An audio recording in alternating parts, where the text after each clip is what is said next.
Assalamualaikum warahmatullahi wabarakatuh. Alhamdulillahirabbil alamin wa bihi nasta'in amma ba'd. Allahumma shalli wa sallim ala sayyidina Muhammadin abdika wa rasulika nabiyil ummi wa ala alihi wa sahbihi wa barik wa sallim. Sebelumnya izinkan kami memperkenalkan diri. Kami dari kelompok 1 yang beranggotakan Eli Raswati Rizky, saya sendiri yaitu Mukhlisul Amal, dan saudari Windy Dwi Sapitri. Di sini kami ada 3 pokok pembahasan, yaitu Pancasila pada masa Orde Lama, Pancasila pada masa Orde Baru, dan Pancasila pada masa Reformasi. Nah, di sini saya ingin memaparkan sedikit tentang materi Pancasila pada masa Orde Lama. Pada masa Orde Lama, yaitu pada masa kekuasaan Presiden Soekarno, Pancasila mengalami ideologisasi. Nah, pada masa ini Pancasila berusaha untuk dibangun, dijadikan sebagai keyakinan kepribadian bangsa Indonesia. Presiden Soekarno pada masa itu menyampaikan ideologi Pancasila berangkat dari mitologi atau mitos yang belum jelas bahwa Pancasila dapat mengantarkan bangsa Indonesia ke arah kesejahteraan. Tetapi Soekarno tetap berani membawa konsep Pancasila ini untuk dijadikan ideologi bangsa Indonesia.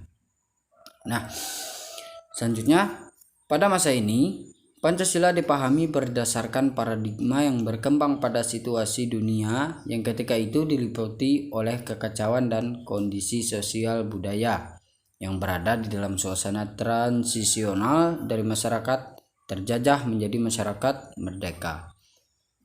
Masa ini adalah masa pencairan bentuk implementasi Pancasila, terutama dalam sistem kenegaraan. Nah, Pancasila diimplementasikan dalam bentuk yang berbeda-beda pada masa Orde Lama. Selanjutnya, Pancasila pada masa Orde Lama itu dibagi menjadi 3 periode, yaitu yang pertama tahun 1945 sampai tahun 1950. Yang kedua tahun 1950 sampai 1959. Dan yang terakhir, yang ketiga, tahun 1956 sampai 1965.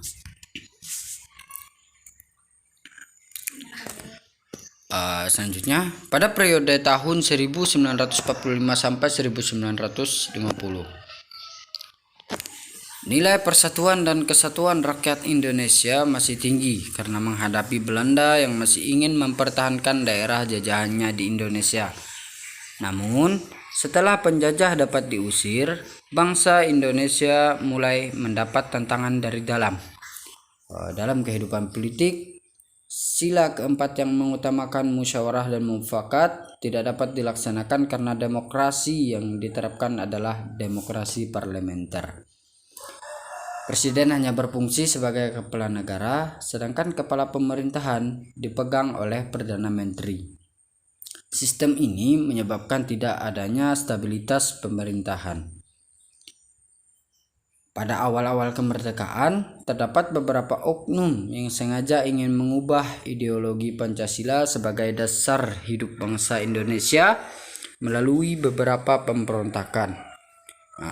Salah satunya adalah pemberontakan Darul Islam atau Tentara Islam Indonesia yang dipimpin oleh Sekar Maji Marijan Kartosoewiryo yang membentuk NII.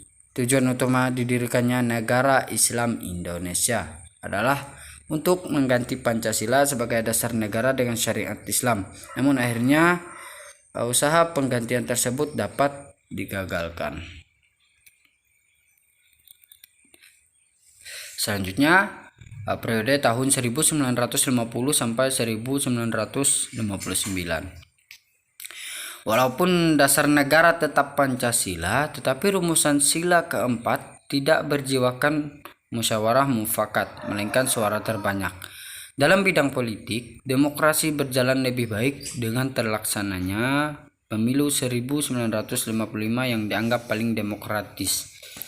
Dan pada periode ini, Persatuan dan Kesatuan NKRI mendapat tantangan yang berat dengan munculnya beberapa pemberontakan. Di antaranya Republik Maluku Selatan, Pemerintah Revolusioner Republik Indonesia, dan Perjuangan Rakyat Semesta yang ingin berusaha melepaskan diri dari NKRI. Kesimpulan yang dapat ditarik dari penerapan Pancasila selama periode ini adalah Pancasila diarahkan sebagai ideologi liberal yang ternyata tidak menjamin stabilitas pemerintahan. Lanjut, pada periode 1956 sampai 1965.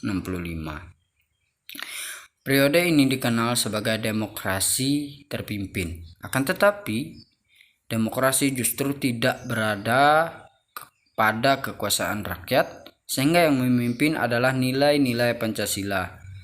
Tetapi kepemimpinan berada pada kekuasaan pribadi Presiden Soekarno. Maka terjadilah berbagai penyimpangan penafsiran terhadap Pancasila dalam konstitusi. Akibatnya, Presiden Soekarno menjadi otoriter, diangkat menjadi presiden seumur hidup, politik konfrontasi, dan menggabungkan nasionalis, agama, dan komunis yang ternyata tidak cocok dengan kehidupan negara Indonesia. Terbukti dengan adanya kemerosotan moral di sebagian masyarakat yang tidak lagi hidup bersendikan nilai-nilai Pancasila dan berusaha untuk menggantikan Pancasila dengan ideologi yang lain. Nah, pada periode ini juga terjadi beberapa kasus yang cukup mencekam. Lagi-lagi PKI atau Partai Komunis Indonesia berusaha untuk menggeser ideologi Indonesia yang akan digantikan dengan ideologi komunis, hingga meletuslah tragedi G30S PKI yang dipimpin oleh DN Aidit. Sebenarnya bukan DN Aidit sih lah namanya, tapi karena ditulis gitu ya udah.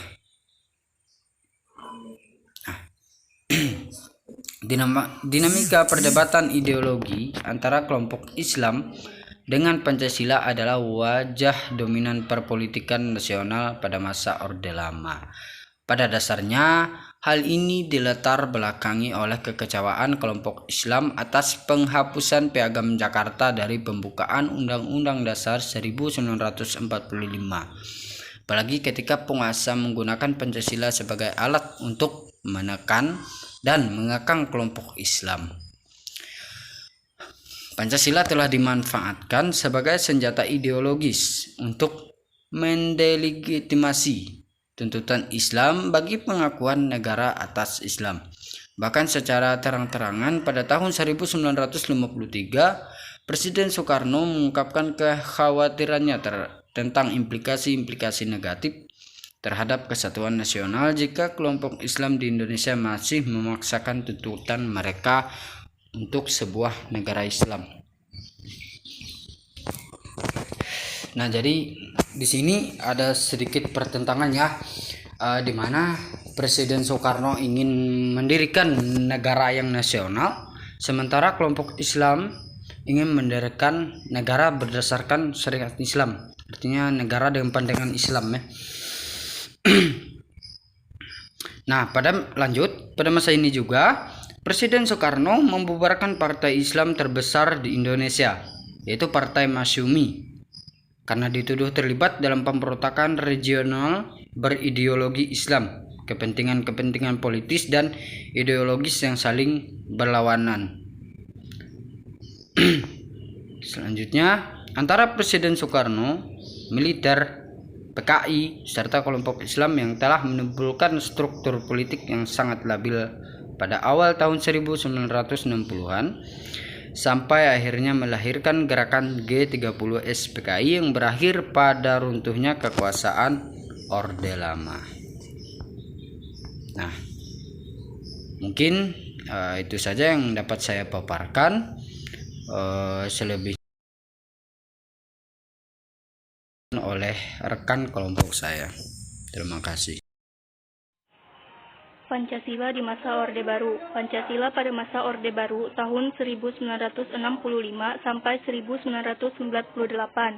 Terlaksananya berdasarkan Supersemar dan TAP MPRS nomor 37 MPRS 1968.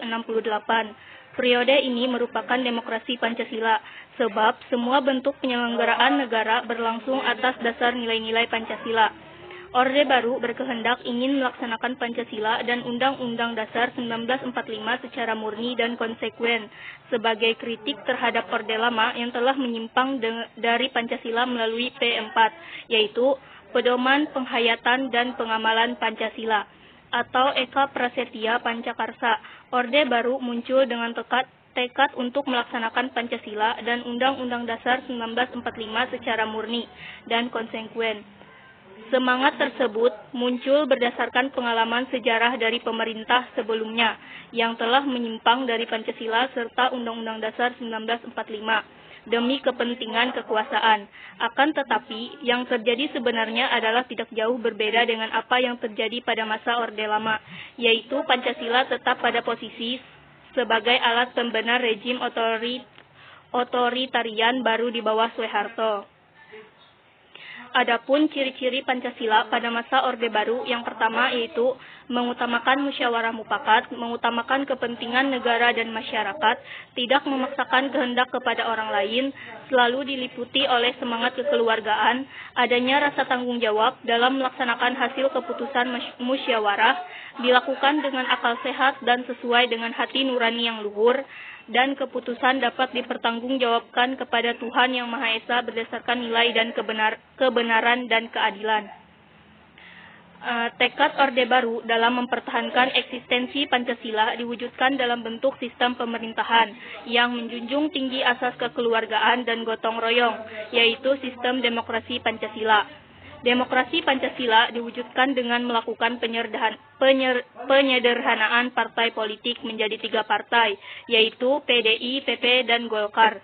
Selain itu, pemerintah Orde Baru juga mengeluarkan kebijakan mengenai asas tunggal Pancasila. Asas tunggal dikeluarkan agar seluruh organisasi, masyarakat, dan partai politik menggunakan Pancasila sebagai satu-satunya asas. Pemerintahan Orde Baru juga menempatkan militer dalam bidang sosial politik. Keterlibatan militer dalam ranah politik semata-mata untuk menjaga kemurnian Pancasila sebagai dasar negara Indonesia.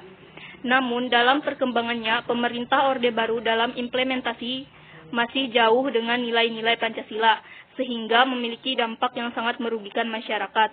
Dampak tersebut antara lain adanya KKN, yaitu korupsi, kolusi, dan nepotisme. Penegakan hukum lemah, hilangnya potensi demokrasi, dan terjadi kesenjangan yang sangat kuat antara daerah dengan pusat.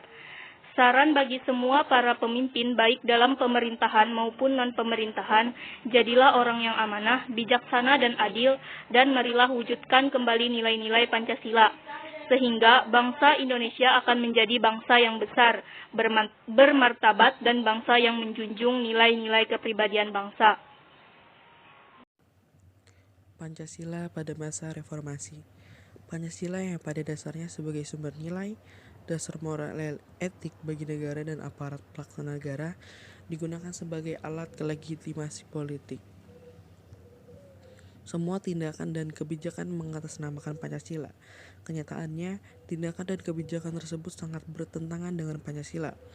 Klimaks dari keadaan tersebut ditandai dengan hancurnya ekonomi nasional, sehingga muncullah gerakan masyarakat yang dipelopori oleh mahasiswa, cendekiawan, dan masyarakat sebagai gerakan moral politik yang menuntut adanya reformasi di segala bidang, terutama bidang hukum, politik, ekonomi, dan pembangunan.